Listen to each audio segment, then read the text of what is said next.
Marami sa atin ang naghahangad ng mabuting pamumuhay. Pero alam mo ba, kahit na hindi ka magmadali, relax ka lang. Lahat maaabot mo. Maniwala ka lang sa taas. At never mong iisipin na hindi mo makakamit ang mga pangarap mo. Tandaan mo, lahat tayo ay may pangarap. Mahirap mangarap, pero mas mahirap ang taong walang pangarap. Maaring hindi pa ngayon, pero someday, ibibigay sa iyo ng nasa itaas. Maniwala ka kapatid, hindi ito biro.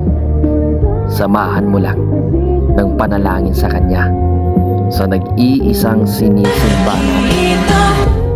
Alam mo ba, may mga taong nawawala ng pag-asa, pero hindi nakakabuti yun sa atin.